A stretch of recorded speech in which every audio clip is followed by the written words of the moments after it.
it's so extraordinary, it's so ironic in a way that his own father was the last person in Canada to do anything remotely similar.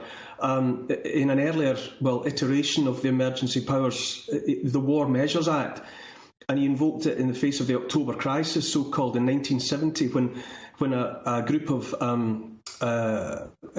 independence-seeking terrorists trying to set up a socialist independent state in Quebec had kidnapped politicians. And as that drama unfolded, Trudeau Sr. invoked these War Measures Acts. And the irony that his son is doing something similar in the face of peaceful protesters who are putting up bouncy castles and offering saunas and free food to families who are gathered to ask for freedom. It just seems, I think we live in a topsy-turvy world at the moment. And I think Justin Trudeau, you mentioned Jacinda Ardern in New Zealand, obviously Emmanuel Macron in France. I think it's not about health now, it's about saving face. Yes. I think they're the sort of people who are not inclined to tolerate dissent, as it turns out. And they're getting increasingly desperate in their tone, in their language, even in their body language and in their facial expressions. The way I say topsy-turvy, here we are being encouraged to look desperately at Putin's Russia and Ukraine and NATO, and everyone familiar with history, ancient and modern, recognises the posturing of both sides. But in the past, we in the West, we were encouraged to regard ourselves as the good guys, the defenders of liberty and freedom, standing up to the bully. But in this upside down through the looking glass world, you've got Trudeau, you've got Macron, you've got Ardern, and they are the bullies. Yeah, they are the bullies, and they are the ones trying to force some kind of totalitarianism onto their freedom-loving, ordinary working people. It's a desperation to be obeyed, a desperation to be taken seriously, and the mask has fallen, and people that you would have expected under other circumstances to be champions of liberty and freedom are showing themselves to be anything but. Well, I think you're completely right on all of that, Neil.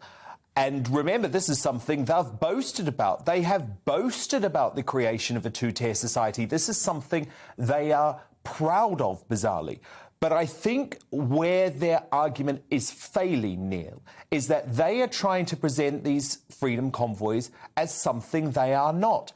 And we can now, thanks to the beauty of the internet and the beauty of social media, and I know, by the way, very often we slag off the internet and slag off social media because, my God, it has brought some ills to society.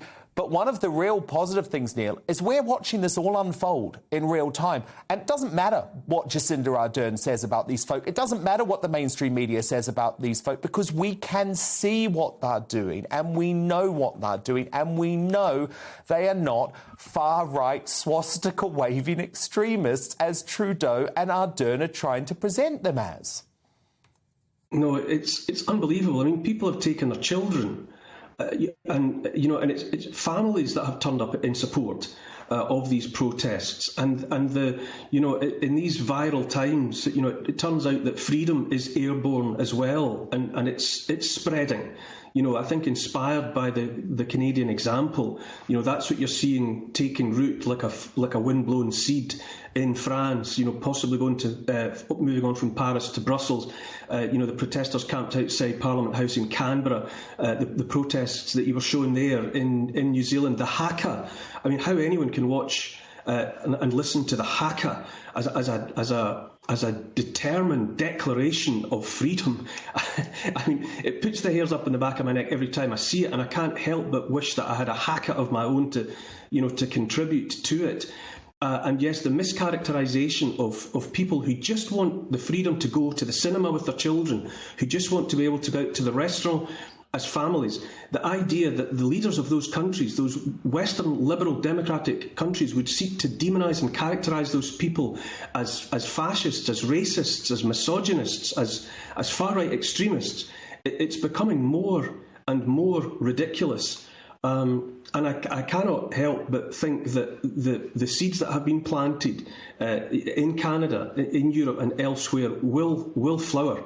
I don't see it being turned back now, and it remains to be seen, I suppose, just how far someone like Justin Trudeau will push it.